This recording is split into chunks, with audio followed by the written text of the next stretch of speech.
Welcome back sa Buhok Gaming Channel. DS, mukhang malapit ng mag-ayawan kay Binance. So guys, hindi ito FOMO video. Okay, hindi tayo nananakot kasi legal issue ang pag-uusapan natin. So right now, siguro yung iba sa inyo alam nyo na yung nangyari kay Binance US or USA.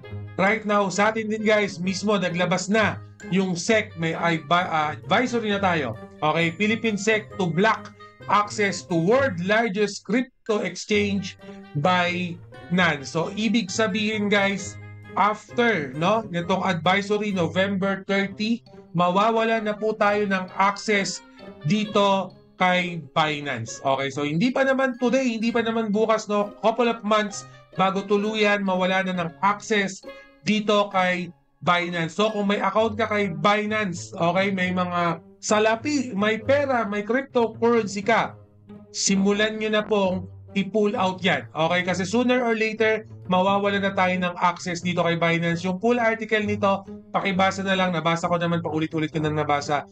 Search nyo na lang sa Google, searchable naman yan, para mapunta kayo dun sa legit na article. So kung may lamang kayo kay Binance, ako kasi, pinagtatanggal ko na. Okay, inalis ko na po yung mga cryptocurrency, yung mga token. Pero again, yung mismong access lang kay Binance yung mawawala. So yung BNB, yung token nila, okay, nandiyan pa yan, hindi naman mawawala yan.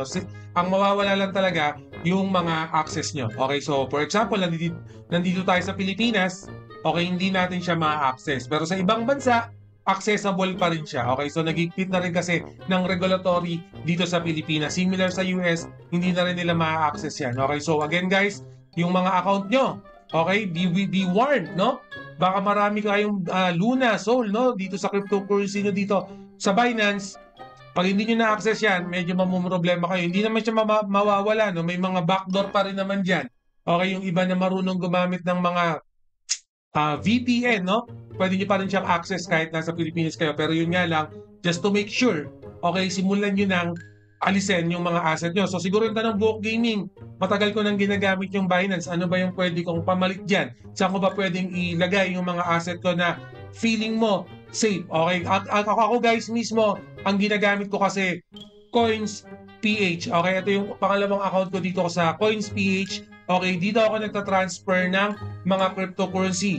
Buhok Gaming, bakit Coins PH yung ginagamit mo? Kasi guys, si Coin PH lang naman is SEC registered na yan. Regulated na po yan ng Bangko Sentral ng Pilipinas. Over 10 million user po tong si Coins PH. Similar sa GCash yan, katulad kay GCash. Kaso lang, si GCash kasi hindi niya supported yung mga cryptocurrency. Unlike dito kay Coins PH, okay, supported niya si crypto. So madaming cryptocurrency na pwede mong i-deposit, i-withdraw dito kay Coins PH. So sobrang dami na pwede nyong i-navigate. Madali lang din mag-register dyan. May ID verification din yan para ma-maximize mo si Coins PH. Don't worry, yung link ni Coins PH lalagay ko sa description later on. Baka mamaya hindi pa kayo nakakapag-register dito.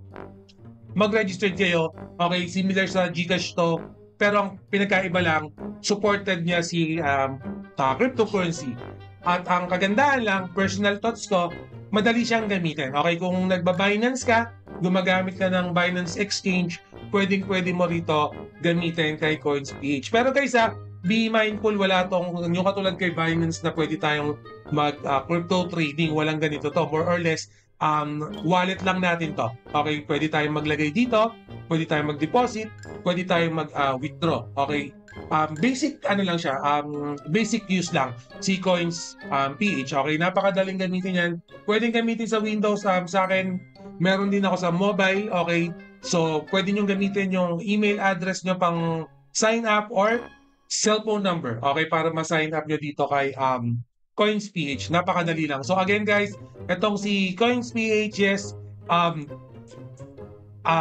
nasa Bangko Sentral Pilipinas na yan. Regulated yan, kahit search nyo sa Google kung gusto nyo mag-background. Pero kung meron kayong ibang exchange or cold wallet na gusto nyo paglagyan, for example MetaMask, okay lang din naman as long na matransfer nyo yung mga currency nyo. Okay, ako kasi Kaya hindi ko nire-recommend si MetaMask lalo na kung malakihan, no, yung ilalagay nyo. Kunwari, million-million na.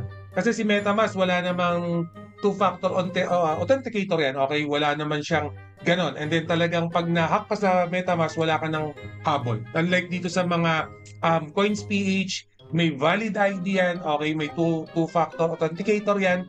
May email verification yan, may OTP sa cellphone yan. So, kung may nakikialam ng account nyo, kay CoinsPH, pwede nyo habulin. Like for example, ako nag-change password ako today. Right now, within 24 hours, bawal ako mag-withdraw. Okay, so just imagine, no? Kung may nakialam ng account mo, may nag-hack, nag-change password, hindi rin nila mawi-withdraw yung currency mo within 24 hours. Yung pera mo within 24 hours. So, may habol ka. Okay, unlike sa MetaMask, pag na-open yan, na-hack na yan, open na yan talaga. Wala ka nang magagawa. Kumbaga lahat ng currency mo, ng pera mo, automatic, kung saan nila papadala yan, mapapasana all ka na lang kasi history nila yung makikita mo kung paano nila tinransact yung pinaghirapan mong cryptocurrency. Again guys, yung link ni CoinsPH, ilalagay ko sa description. Yes, si Binance Philippines, ibablock na po ng SEC. Okay, hindi po to fake news. At feeling ko hindi na rin maghahabol, no? Yung CEO nung SEC, nakalimutan ko yung pangalan ng CEO. So, pero kasi na siya, umalis na sa pagiging CEO, nag-step down na siya sa pagiging CEO niya sa Binance. So, definitely, there's some big issue happening right now dito kay Binance. Hindi lang natin alam kung ano yung mga main reason kasi wala pa, mahirap naman mag-speculate. Again, hindi tayo pwede magsalita ng kung ano-ano lang kasi nga legal issue to. Okay, pwedeng mademanda kung magsasabi ka ng hindi naman legit. Okay, so ito mga binabanggit ko sa inyo, ito yung mga nasa article na, ito na yung mga napatunayan na may papers na may documentation na. Again guys, yung mga pera nyo, ingatan nyo yan. Okay, yung mga pera nyo sa Binance, pull out na po, pull out na. Huwag na tayong maghintay ng last month, 2 months, no? Kadalasan kasi pag ganitong pull out time, 2 to 3 months naman yan bago talaga mag-shutdown. Definitely, legit naman kasi si Binance, no? Nagka-problema lang.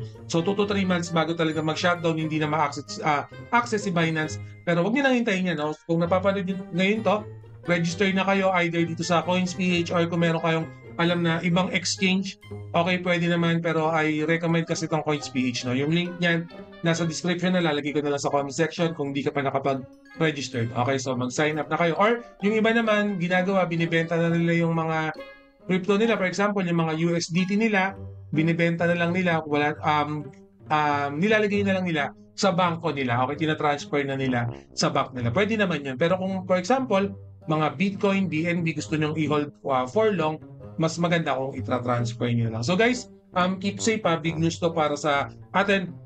Susubaybayan ko tong nangyayari sa Binance, and then kung may update, sasabihan ko din kagad kayo. And then, always remember, Buhok Gaming loves you all. See you again in my next video. Salamat! Mwah!